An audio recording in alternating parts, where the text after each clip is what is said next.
Eh bien, bonjour à tous. On se retrouve pour l'épisode 4 d'Unzer Podcast. Donc, ça fait longtemps depuis le dernier épisode, puisque le dernier en date, c'était un épisode un peu spécial. On avait parlé du Borussia Dortmund avec un invité empereur jaune. Aujourd'hui, on se retrouve avec l'équipe au complet, Clément et Gab. Donc, Clément qui fait son retour, il n'était pas là sur le dernier podcast. Salut Clément. Salut. Et Gab qui est présent et qui est là depuis le début. Salut Gab. Salut à tous. Donc aujourd'hui, on va faire un petit point sur la mi-saison en Allemagne. Bon, c'est pas encore vraiment la mi-saison puisqu'on en est qu'à 13 journées de Bundesliga. Mais voilà, on va retracer un peu ce qui s'est passé. Et donc, on va commencer par faire un petit point sur le rythme effréné du début de saison. Gab, je te laisse nous en parler. Actuellement, on est en pleine trêve hivernale et c'est une trêve qui est assez inédite pour plusieurs raisons. Le délai de récupération pour les joueurs, il va être assez court puisqu'ils ont joué en pokal il n'y a pas si longtemps que ça. Pour Fribourg, par exemple, ils ont seulement 3 jours entre le dernier match et la reprise des entraînements. Ça rejoint ce qu'on disait au dernier podcast, que le rythme il est vraiment élevé et qu'il y a beaucoup de matchs en ce moment. Et donc ça continue et ça va être encore compliqué pour les joueurs. Après, c'est une trêve aussi qui est un peu particulière par sa nature, parce qu'en fait, on n'est pas vraiment au milieu de la saison en Bundesliga. Il n'y a que 13 matchs sur les 17 de la phase aller qui ont été joués. Et donc le classement, il évolue à bouger. Et les avis pourront être plus efficaces d'ici quelques journées. Lorsque tout le monde aura affronté tout le monde, ça sera plus représentatif. Après, la Bundesliga reprend le samedi 2 janvier. Donc il n'y aura pas l'habituel match du vendredi. Donc c'est logique, c'est pour laisser un peu plus de repos. C'est plutôt une bonne décision, je trouve. Et la deuxième partie de saison, donc à partir de la 18e journée, ça reprendra à partir du 22 janvier. Donc on a le mois de janvier, il sera encore consacré à la première partie.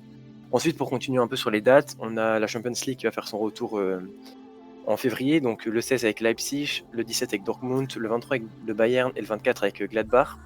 Et pour l'Europa League, le 18 février, Hoffenheim et Leverkusen, ils affronteront Molde et les Young Boys de Berne. Et pour le Bayern aussi, on peut s'attarder sur la Coupe du Monde des clubs qui va bientôt avoir lieu.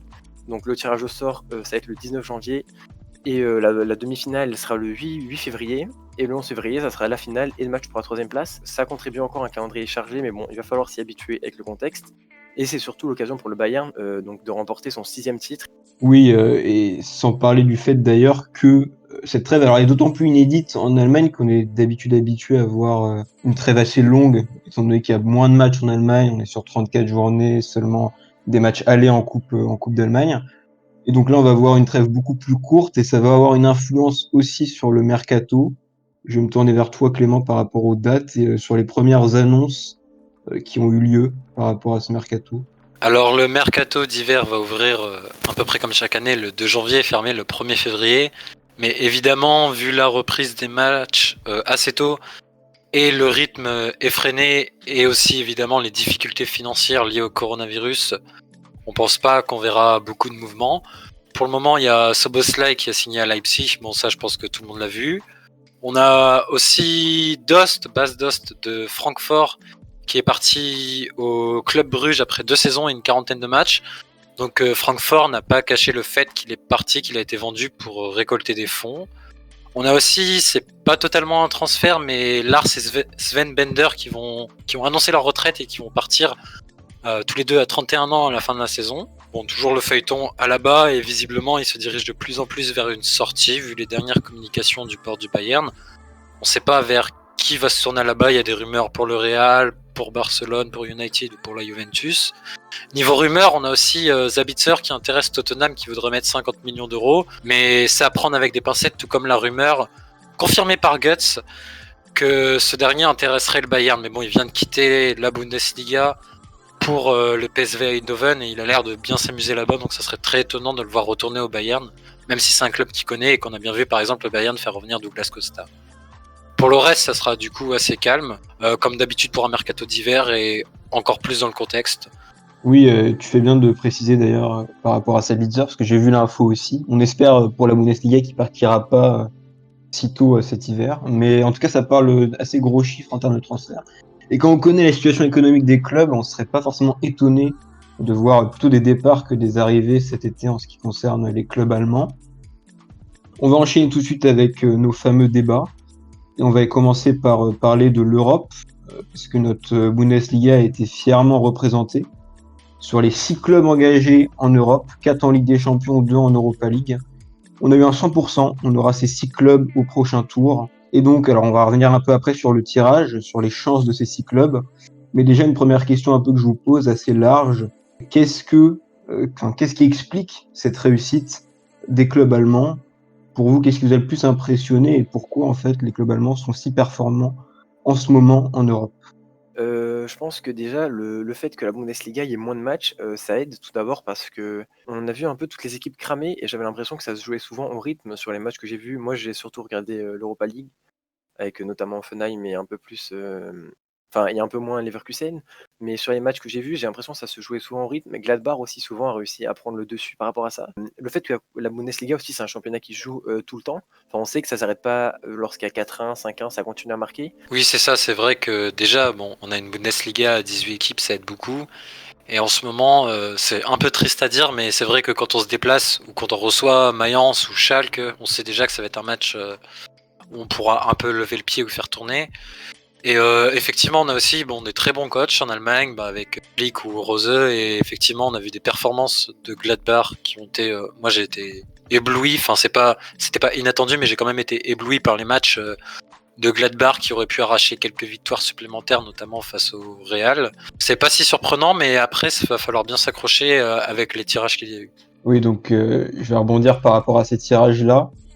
Donc en Ligue des Champions, on aura on aura donc le Bayern qui sera opposé à la Lazio, Dortmund à Séville, Leipzig à Liverpool et Gladbach à Manchester City. En Europa League, on aura donc un match entre le TSG Hoffenheim et Molde, club norvégien, et le Bayer Leverkusen et les Young Boys de Berne. Je vais commencer par l'Europa League, Gab, toi qui as pas mal suivi. Comment tu vois les chances de ces deux clubs, notamment Hoffenheim que tu suis beaucoup? Est-ce que tu penses que c'est des tirages abordables? Et qu'est-ce que tu as pensé aussi des prestations de ces deux clubs pour l'instant en C3? Bah, pour Hoffenheim, c'est un très bon tirage. Après, je pense qu'ils sont allés le provoquer. C'est-à-dire qu'ils ont fini, premier de leur poule, ils avaient 5 points d'avance, 17 buts marqués, 2 pris. Peut-être on peut mettre en avant aussi que la poule n'était pas forcément très forte, mais quand même, c'est la première fois de leur histoire, enfin de notre histoire, qu'on sort de poule. Et c'est quand même quelque chose de souligné. Et donc, on est allé chercher, je pense, ce bon tirage en finissant premier de poule. On tape Molde qui sont. C'est compliqué après à mettre en concurrence la Bundesliga avec le championnat norvégien, évidemment. Enfin, je pourrais pas dire ils sont deuxième, ça signifie ça. Mais ils ont fait un bon parcours. Et j'imagine qu'ils ont leur place. Ce qui a été montré en phase de poule, c'est assez encourageant. Je pense juste que l'Europa League aussi, ça a permis, peut-être moins en Champions League parce que le niveau est plus élevé, mais de faire jouer des plus jeunes. Par exemple, pour Offenheim, je sais qu'on a eu Bayer qui était MVP contre la Gantoise, autour d'un match incroyable, alors qu'il vient juste d'avoir 18 ans. Aussi, on a eu un latéral, Marco Jon, enfin bref. Et pareil pour Leverkusen, Wirtz, il devient aussi une révélation en Bundesliga, mais je crois qu'il a 2 buts et une assist en Europa League. Et je trouve que c'est très positif que ça fasse jouer les jeunes. Et l'Europa League, elle a ça d'encourageant pour les clubs allemands. Je sais pas si c'est déclinable dans la même mesure pour la Champions League. Peut-être si vous avez plus suivi, vous pourrez dire. Mais j'ai l'impression que ça se joue plus à l'expérience, alors qu'en Europa League, ça peut passer à l'insouciance. Et juste pour revenir sur Leverkusen après, c'est contre les Young Boys de Berne. Je pense que ça doit le faire aussi pour Leverkusen, qui est relativement intéressant en ce début de saison. Je pense qu'on aura l'occasion d'en reparler un peu plus tard. Ils ont fini premier aussi, peut-être un peu plus mitigé. Aucun des deux clubs n'a battu le record de Francfort de tout gagner, donc c'était la saison 2018. Je trouvais intéressant de placer cette statistique parce que je pense qu'on a tous un bon souvenir de ce parcours de Francfort. Ça avait été aidé par les supporters, j'avais vraiment une image d'un très beau parcours et je pense que ça peut encourager les clubs à viser quelque chose comme ça. Peut-être pour Offenheim, je pense qu'on va être un peu trop tendre, et vu que ça va être nos premiers matchs à élimination directe, on a fait un barrage contre Liverpool, mais ça sera pas vraiment pareil. Je pense que Leverkusen, il y a moyen vraiment de faire une belle chose. Clément, ton avis sur ces matchs? Toi qui suis pas mal en plus le championnat norvégien, je crois savoir que Molde, c'est plutôt solide. Et ils ont fini deuxième meilleure attaque du championnat derrière Bodo qui a inscrit 103 buts, donc c'est exceptionnel, donc c'est normal qu'ils finissent que deuxième avec quand même 77 buts. Leur buteur d'ailleurs en a marqué 13 cette saison, mais il a été mué en Europa et je pense que ça peut profiter à Hoffenheim qui certes n'a pas l'expérience des compétitions européennes, mais a quand même l'expérience d'un championnat de très haut niveau et faudra pas être trop tendre en effet, mais je vois aussi Hoffenheim être capable de passer s'ils se prennent au sérieux et s'ils regardent droit dans les yeux à l'adversaire. Pour l'instant, Berne, ils sont premiers de... Pardon, désolé, je te coupe juste pour replacer. Ils sont premiers du championnat suisse avec 5 points d'avance sur le deuxième, donc c'est quand même convaincant. Et c'est sûr qu'il va falloir faire attention, mais après, je pense aussi que Leverkusen, ils ont les qualités, et ça c'est certain même. Oui, d'ailleurs, je pense que Paul, tu peux parler de Leverkusen. Je crois que tu as pas mal regardé Leverkusen cette saison. Oui, alors, je comptais en parler un peu après. Tu me coupes l'herbe sous le pied, pardon. Je comptais en parler un peu après avec la Bundesliga, sur laquelle on va enchaîner tout de suite. Mais juste avant, un petit mot quand même sur la Ligue des Champions. On a 4 affiches. Alors moi qui ai un peu plus suivi la Ligue des Champions, 4 affiches. Comme on vous fait un petit teasing, mais sur le compte Twitter 12h Football, on vous préparera des petits trades un peu avant les matchs pour revenir un peu plus en détail sur ces confrontations. Qu'on va pas trop détailler aujourd'hui parce que comme on l'a expliqué en introduction, ces matchs c'est pas encore pour tout de suite. Donc il peut se passer encore beaucoup de choses au mois de janvier qui vont influencer sur l'état de forme des équipes. Mais en tout cas, on aura 4 affiches avec notamment un alléchant Leipzig-Liverpool. On attend quand même beaucoup cette confrontation entre Julian Nagelsmann et l'autre coach allemand Jürgen Klopp. Mais donc on va passer effectivement désormais à la Bundesliga et à une question qu'on avait un peu laissée en suspens lorsqu'on avait préparé le podcast, qui était de savoir est-ce qu'il est possible d'aller chercher le Bayern? Alors, on a un peu changé d'approche parce qu'évidemment, vous avez suivi le top spiel de la dernière journée, de la 13e journée, a vu le Bayern s'imposer in extremis face à Leverkusen 2-1, ce qui fait qu'actuellement, le Bayern est en tête de la Bundesliga, mais on a un trio de tête qui se tient en très peu de points. Je crois qu'il y a 1 ou 2 points d'écart maximum. Vous me corrigerez si je dis une bêtise. Ouais, 2 points, c'est exact. C'est ça, voilà. Entre donc Leipzig, Leverkusen et le Bayern. Et la question qu'on se pose, et donc c'est là on va pouvoir évoquer notamment le Bayern, c'est est-ce que le Bayern peut perdre sa couronne cette saison? Quel est votre avis sur ça? Alors, je pense que sur les dernières saisons, sur les 8-9 dernières saisons, c'est probablement la saison où le Bayern est le plus remis en doute, entre guillemets, remis en doute à l'échelle du classement. Je pense que eux ne se remettent pas en doute et sont encore dans la lignée de leur performance. Mais en effet, avec l'enchaînement des matchs, le rythme, on voit qu'il y a beaucoup de difficultés, notamment les difficultés de la défense sont exacerbées parce qu'on a des défenseurs qui sont soit fatigués, soit qui ont été blessés comme Alphonso Davies, ou même Pavard. On remarque que cette saison, il a tenté absolument aucun dribble, ce qui est quand même pour un latéral droit dans une équipe avec un jeu assez offensif très étonnant. Donc je pense que, mais après il faut noter le fait que le Bayern a tendance à se réveiller en seconde moitié de saison. Souvent on remarque que le Bayern fait une seconde moitié de saison étincelante et beaucoup plus impressionnante que la première moitié de saison. Mais effectivement sur les dernières années, faut un peu considérer cette année comme l'année ou jamais pour les adversaires. On remarque que là, comme ça a été bien dit, Leipzig et Leverkusen, ils sont tous les deux à 2 points. Et Leverkusen a une très bonne attaque, tout comme Leipzig. Et les défenses, c'est pareil, voire meilleur, effectivement, parce que le Bayern a encaissé beaucoup de buts cette saison.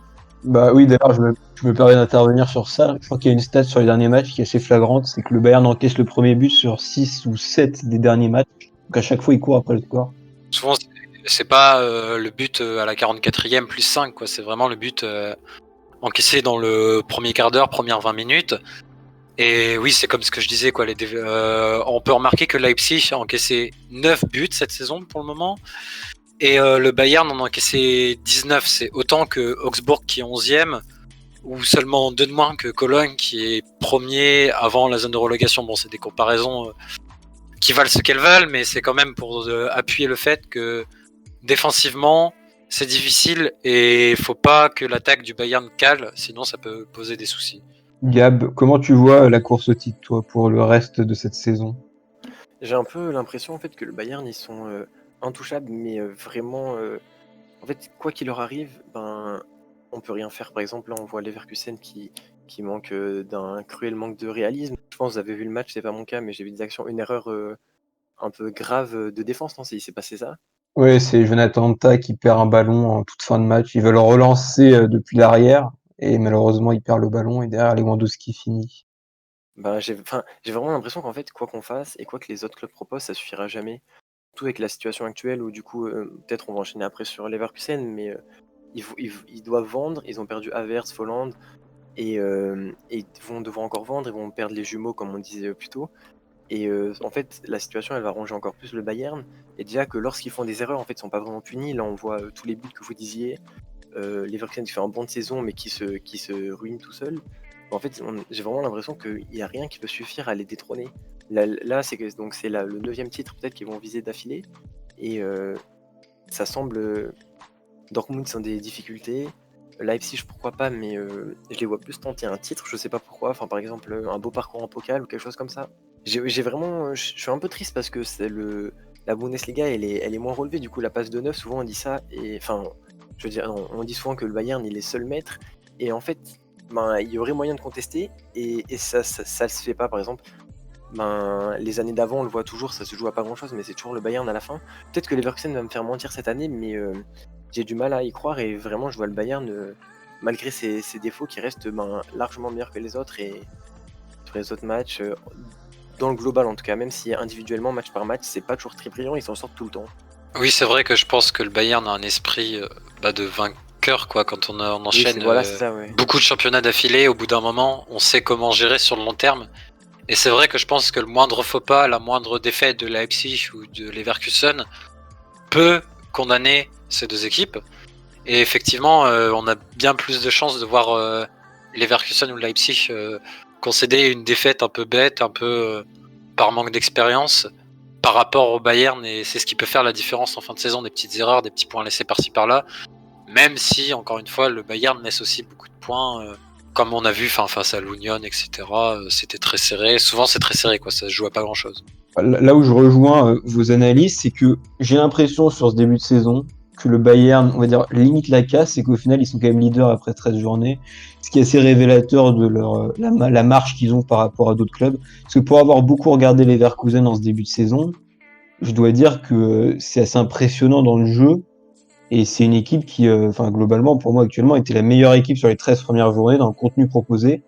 Et pourtant, ça ne suffit pas face au Bayern, sachant qu'ils ont joué l'équipe du Bayern qui a quand même fait un match solide, mais il y avait encore des erreurs défensives. Il manquait encore le retour de Kimmich au milieu de terrain qui a rentré, qui a joué les 20 dernières minutes. Et finalement, quand je regarde cette équipe de Leverkusen, je me dis que il y a vraiment du potentiel et que c'est intéressant de les voir concurrencer le Bayern et Leipzig. Sauf qu'il faut pas oublier qu'il n'y a pas que le Bayern qui a fini tard la saison dernière et que ces deux autres concurrents, Leipzig et Leverkusen, ont aussi eu une phase de préparation très courte. Leipzig faisait demi-finale de Ligue des Champions, Leverkusen était en quart de la dernière Europa League. Donc c'est pour ça aussi que j'ai mis quelques doutes sur la capacité de ces deux clubs à concurrencer le Bayern, sachant qu'à mon avis, ils vont aussi avoir des coups de moins bien plus tard dans la saison. Et quand je regarde l'effectif de Leverkusen, Gab a mentionné les départs d'Havertz et de Voland, c'est assez limité. C'est-à-dire qu'on a aujourd'hui une blessure sur le front offensif. Ça risque d'être très compliqué derrière d'avoir le même niveau de performance sorti du banc. Là où à Leipzig, on a un peu plus on va dire qu'on a un peu plus de polyvalence, c'est un effectif un peu plus large. Mais pour moi aussi, c'est assez clair que le Bayern conserve une forte marge de manœuvre. On surveillera tout de même ce qui se passera par rapport à la Coupe du Monde des clubs et les matchs en retard, parce que ça changera un peu la donne. Il faudra pas se fier totalement au classement dans ces moments-là. Mais en tout cas, oui, le Bayern conserve une forte marge dans la course pour le titre. On va passer au bas de classement, les amis. Vos ambitions, qu'est-ce que vous voyez par rapport au maintien et notamment le cas de Schalke 04, club par lequel on peut commencer, je pense. Est-ce que Schalke va, selon vous, se maintenir dans l'élite ? Vas-y, Cam. Pour Schalke, c'est assez triste de parler du bas de tableau à chaque fois, mais de plus en plus j'ai l'impression que c'est peine perdue pour eux. Là il y a eu un nouveau choc, un changement d'entraîneur, et ça n'a pas suffi. Peut-être qu'avec la trêve et l'entraîneur ça a fait un électrochoc, mais honnêtement j'y crois très peu. Il y a eu un match contre Bielefeld il y a pas longtemps, c'était le match de la mort, ils l'ont perdu. Surtout c'est que le mal il semble tellement profond au centre de Schalke, c'est que même les bonnes décisions qu'ils faisaient, elles sont très rares. Et ce qu'on avait salué, notamment Ibisevic, et ben en fait tout se transforme contre eux. Enfin, il s'est passé quelque chose de mauvais avec lui, il va être viré si je me trompe pas. Ils sont vraiment, j'ai l'impression qu'ils sont condamnés à l'échec. Limite, c'est au même titre que le Bayern est condamné à réussir. Et j'ai l'impression que Schalke, en fait, tout ce qu'ils font, ça va contre eux un peu. Clément, je te laisserai donner ton avis là-dessus après. Mais juste, parce que bon, j'ai regardé un peu Schalke. À chaque fois, je les regarde et je me dis, bon, je les regarde parce que j'ai envie de voir le match où ils vont réussir à gagner. Et à chaque fois, je me dis, bon, en fait, c'est pas là. Et moi, j'ai quand même l'impression qu'il y a une forme. Enfin, je cherche même plus tellement à analyser leur déboire, dans le sens où j'ai l'impression aussi qu'il y a une forme d'atmosphère tellement pesante qui entoure ce club qu'actuellement, tout est fait pour qu'ils gagnent pas des matchs. Parce que je me souviens d'un match, une première mi-temps contre Gladbach, où ils font peut-être leur meilleure performance depuis un moment. Et au final, c'est quand même un match qui perd 4-1. Donc c'est assez révélateur du fait, comme on disait, le Bayern a de la marge, et la Schalke a vraiment pas de marge du tout. Et vraiment, ça va être compliqué. Et une petite parenthèse sur le changement d'entraîneur. Actuellement, voilà, Huub Stevens a fait son retour, mais c'est juste temporaire. Il a une licence d'entraîneur qui ne court même plus après 2021, en début d'année 2021. Donc on suivra de près qui sera nommé entraîneur de Schalke. Mais honnêtement, bon, je sais pas à l'heure actuelle qui veut accepter d'aller se mettre les pieds, on va dire, dans ce club. Clément, je te laisse donner ton avis éventuellement sur d'autres clubs ou sur la lutte pour le maintien en général. Mayence, j'ai pas vraiment suivi, mais j'ai vu qu'il y avait beaucoup de soucis et de remises en question en interne aussi. Pour l'Arminia, ça va être plus serré. C'est déjà l'Arminia n'est qu'à 1 point de Cologne qui s'est sorti de la zone de relégation et n'est qu'à 2 points et 3 points respectivement du Hertha Berlin et du Werder Brême. Après, les performances du Hertha Berlin et du Werder Brême ne sont pas comparables aux performances de l'Arminia. Et même à ce titre-là, on pourrait dire qu'ils sont qu'à 5 points d'Offenheim. Mais je pense qu'effectivement, avec Schalke, Mayence, l'Arminia et Cologne, on tient probablement sur ces 4 équipes nos 3 relégués. Et notamment Schalke, qui a pas grand-chose d'autre à dire, mais je me souviens que Ralf Rangnick avait pris l'équipe en 2010, ils avaient fait une saison très moyenne en finissant 14e de mémoire. Et ensuite, ils avaient enchaîné des places sur le podium et proche du podium jusqu'en 2017-2018. Et ensuite, Huub Stevens est venu. Et là, depuis, ça fait à peu près 3 ans que Schalke est au point mort, on peut dire ça comme ça, parce qu'ils avaient fait, de mémoire, la première saison de Stevens, ils avaient fait 14e. Et après, avec Wagner, c'était pas beaucoup mieux, c'était pas top 10. Et là, cette saison, honnêtement, je les vois pas faire autrement que de descendre. Ce qui peut être très positif au final pour le très positif. Toute proportion gardée, mais ce qui peut être positif pour le club qui peut se reconstruire un peu moins dans la lumière des projecteurs et plus prendre le temps de se réformer en profondeur, parce que c'est un club qui en aura besoin, contrairement à l'Arminia, à Mayence, qu'on est moins choqué de voir faire l'élastique entre la Bundesliga et la Zweite. Mais Schalke a peut-être besoin de cette descente pour se remettre en question et se réformer doucement. Donc du coup, je pense vraiment, moi je reste sur Cologne, l'Arminia, Mayence et Schalke pour les 4 derniers. Bon, après, je suis pas devin, mais on verra bien. Après, oui, j'ai un constat à peu près similaire. Et je pense que c'est aussi les 4 clubs qui vont se partager la chance de descendre. Pour Bielefeld, c'est beaucoup plus logique déjà. On s'y attendait, je pense, tout le monde. Et déjà, ils ont quasiment autant de points que Schalke et Mayence réunis, je crois. Et juste pour Mayence, j'ai vu une statistique, donc ils se sont fait éliminer par Bochum en Pokal. Et surtout, je crois, ils se sont fait éliminer au tir au but. Et ils ont marqué aucun penalty. C'est assez. Ou peut-être il y avait une erreur de stat, j'ai pas recreusé, j'ai juste vu une info. Mais c'est assez édifiant et ça montre quand même le mal que les équipes du bas de tableau ont. Et donc, Schalke et Mayence, ça semble vraiment mal parti. Après, ça sert à rien de les enfoncer. Et je pense qu'ils ont conscience de la situation, ça doit être dur pour les supporters. Et les joueurs savent ce qu'ils doivent faire, mais ils sont un peu démunis, j'ai l'impression. Et les clubs comme ça, c'est très compliqué. Alors que Bielefeld, je trouve qu'il y a vraiment du positif, et pas que sur les points. Il y a des bonnes idées, etc.